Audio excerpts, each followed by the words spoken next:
જય શ્રી કૃષ્ણ મિત્રો, આપણે જાણીએ છીએ કે પ્રાચીન કાળથી ભારતીય સંસ્કૃતિમાં ખોરાકને સૌથી પ્રાથમિક જરૂરિયાત ગણવામાં આવે છે.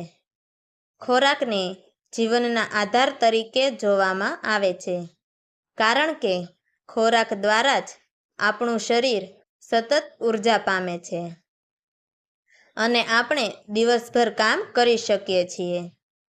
જ્યારે આપણે ખોરાક લેતા હોઈએ છીએ ત્યારે તે માત્ર શારીરિક ભૂખને સંતોષતું નથી, પરંતુ તે આપણા શરીરની તમામ જરૂરિયાતોને પૂર્ણ કરે છે.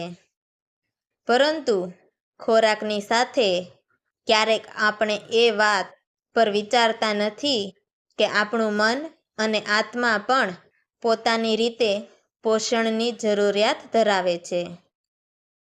આધ્યાત્મિક ખોરાક એ એવી જ રીતે મહત્વપૂર્ણ છે જેમ શારીરિક ખોરાક છે. આધ્યાત્મિક ખોરાક એટલે ભજન, કીર્તન, પ્રાર્થના અને પરમાત્મા સાથેની સંલગ્નતા. જ્યારે આપણે આ કાર્ય કરીએ છીએ ત્યારે તે આપણા મન અને આત્માને સંતોષ આપે છે, જેના પરિણામે આપણે માનસિક શાંતિનો અનુભવ કરી શકીએ છીએ. અત્યંત પ્રાચીન સમયોથી ભજન અને કીર્તન ભારતીય જીવનના અવિભાજ્ય ભાગ રહ્યા છે. ભજનનો મુખ્ય હેતુ પરમાત્મા સાથે સંલગ્નતા સાધવા અને આધ્યાત્મિકતા તરફ આગળ વધવા માટે છે.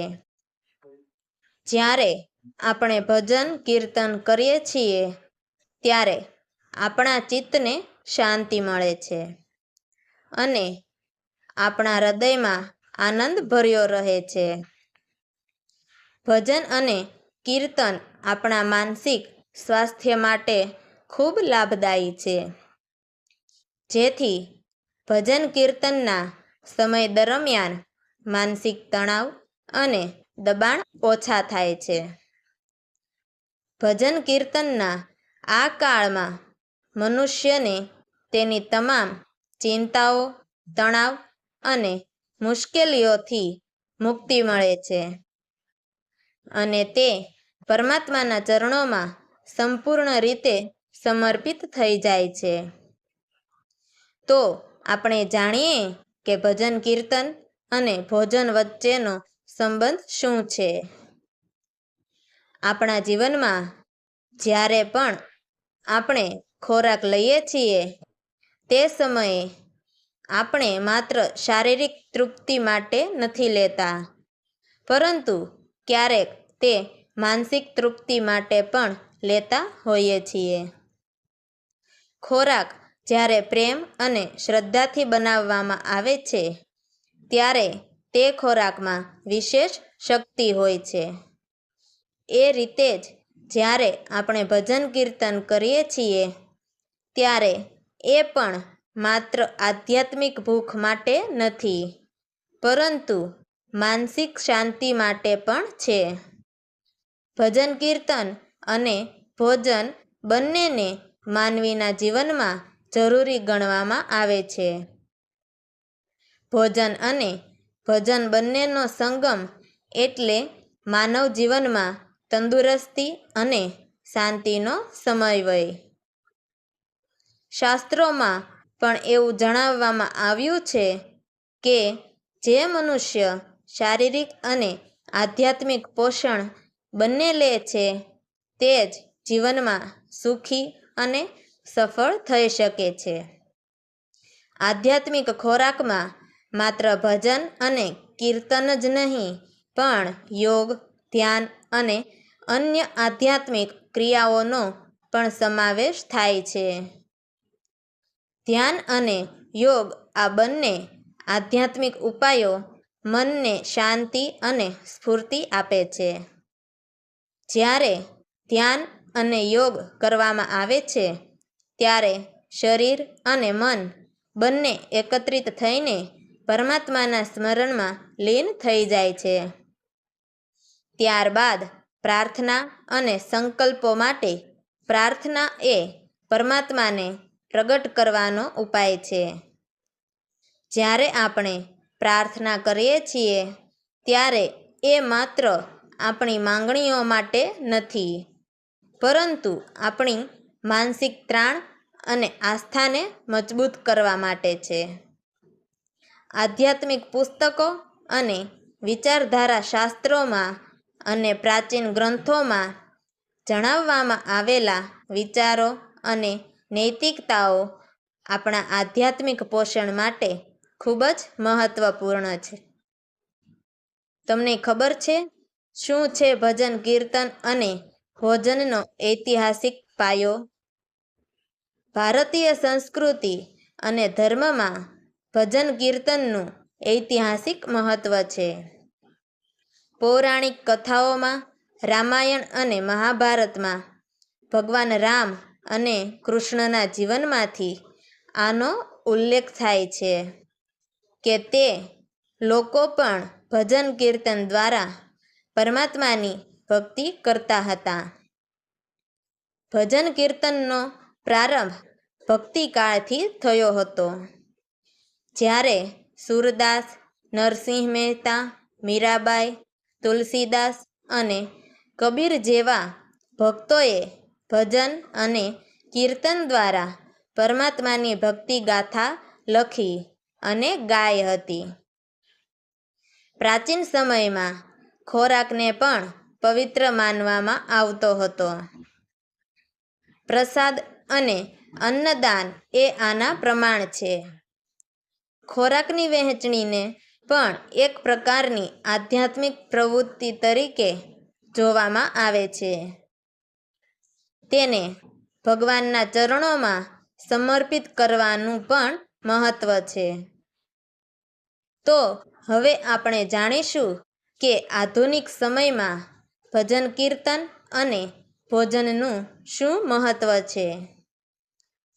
આધુનિક જીવનની વ્યસ્તતા વચ્ચે ભજન કીર્તન અને ભોજનના આધ્યાત્મિક મહત્વની ભૂમિકા વધુ જટિલ થઈ છે. વ્યક્તિના જીવનમાં તણાવ, દબાણ અને માનસિક બીમારીઓના વધતા પ્રમાણમાં ભજન કીર્તનના ફાયદા વધુ જણાવાયા છે. આધુનિક યોગ અને આધ્યાત્મિકતાના કેન્દ્રો જ્યાં લોકો ભજન કીર્તન, ધ્યાન અને યોગ દ્વારા શાંતિ મેળવવા જાય છે, એ બધા જ આના ઉદાહરણ છે. અંતે એવું કહેવું યોગ્ય રહેશે કે શારીરિક ખોરાક અને આધ્યાત્મિક ખોરાક બંને માનવ જીવનના અંગભૂત ભાગ છે. જ્યારે આપણે ખોરાકથી આપણા શરીરનું પોષણ કરીએ છીએ, ત્યારે ભજન કીર્તન અને આધ્યાત્મિક પ્રવૃત્તિઓ દ્વારા આપણા મન અને આત્માને પોષણ મળી શકે છે. મન, શરીર અને આત્માના સંતુલન માટે આ બંનેનો સમન્વય જરૂરી છે. આ બંનેના સામૂહિક સંયોજન દ્વારા જ આપણું જીવન પૂરેપૂરું સંપૂર્ણ અને સંતુલિત બની શકે છે. ખોરાક અને ભજનના સંગમથી આપણે જીવનમાં સુખ, શાંતિ અને આનંદની અનુભૂતિ કરી શકીએ છીએ. ભોજન અને ભજન વિના માનવ જીવન અપૂરતું અને અસંતુષ્ટ બની જાય છે. જ્યારે કોઈ માનવી યોગ્ય ભોજન વગર જીવે છે, ત્યારે શરીર સૂકાઈ જાય છે, શક્તિની ઘટ થાય છે અને વિવિધ શારીરિક બીમારીઓના શિકાર બની શકે છે. ભોજન વિના શરીરને જરૂરી પોષણ અને ઊર્જા મળતી નથી, જેથી તંદુરસ્તી ખોરવાઈ જાય છે. આ ઉપરાંત ભજન વિના જીવનમાં મનની શાંતિ અને આનંદનો અભાવ રહે છે.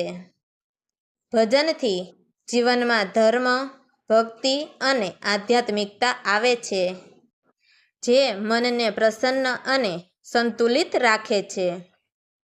જો ભજનનો અભાવ હોય તો માનસિક તણાવ, ચિંતા અને અધૂરાપણું અનુભવાય છે. ભોજન વિના શરીર નબળું પડે છે અને ભજન વિના મન નબળું પડે છે. બંને વિના જીવન અસ્થિર, તણાવગ્રસ્ત અને અસંતોષકારક બની જાય છે. તો આ વાત પરથી આપણને જાણવા મળે છે કે શારીરિક અને માનસિક રીતે સજાગ રહેવા માટે ભોજન અને ભજન બંને મહત્વપૂર્ણ છે. તો મિત્રો, તમને અમારી આ કહાની પસંદ આવી હોય તો અમારી ચેનલને લાઈક કરજો, શેર કરજો અને નવી કહાનીઓ સાંભળવા માટે ચેનલને સબસ્ક્રાઈબ જરૂરથી કરજો. તો મિત્રો, અમારી આ કહાનીને છેલ્લે સુધી સાંભળવા માટે તમારો ખૂબ ખૂબ ધન્યવાદ. જય શ્રી કૃષ્ણ. હર હર મહાદેવ.